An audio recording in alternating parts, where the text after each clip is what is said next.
Ханымдар, каналымызға қош келдіңіздер. Біз бүгін үй жағдайындағы осындай сушилар жасайтын боламыз. Ең бірінші күріш аламыз. Кез келген күріштен істеуге болады. Сушиға арналған күріш те бола береді.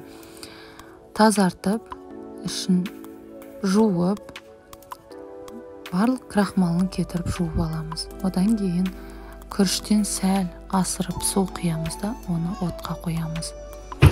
Оттан қайнағаннан кейін астын ақырындатып тағы да қоямыз. Піскенге дейін салмасын дайындап аламыз. Крабовый палочкиді алып, 1-2 қасық майонезбен араластырып қоямыз.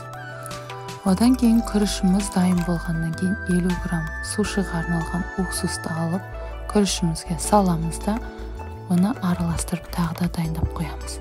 Дайын болғанша екінші түрдің салмасын істеп аламыз. Семга балығын алдық, оны турап дайындап аламыз. Мінеки осы екі түрлі сушиді дайындайтын боламыз. Ең бірінші астына цинковка қағазын салу керек. Негізі оны пищевая пленкамен орап, осылай үстіне нури қағазын салып, күрішімізді жайғастырамыз. Үй жағдайында болғандықтан, бізде цинковка болмағандықтан пищевая пленкамен істейміз. Мінеки ортасына балықты және сушиға арналған сыр екеуін жайғастырып, осылай орап аламыз. Шетін жабыстыру үшін сулап қоямыз. Мінеки сонда әдемі жабысатын болады. Осылай ары қарай істей береміз.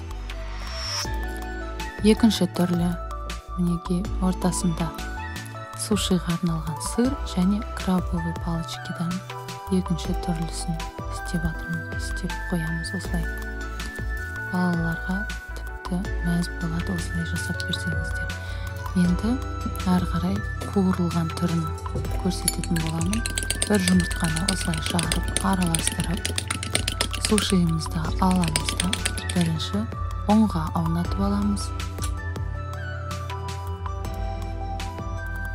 Одан кейін жұмыртқаға аунатамыз. Және панировочный сухари. Оған да аунатамыз да. Қайнап тұрған сұйық майға салып қуырамыз. Осылай ары қарай жасай береміз.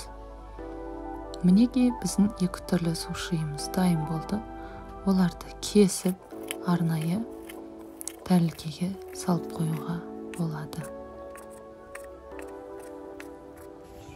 Мінеки біздің сушиларымыз дайын. Астарыңыз дәмді болсын. Үй жағдайындағы суши тез әрі оңай.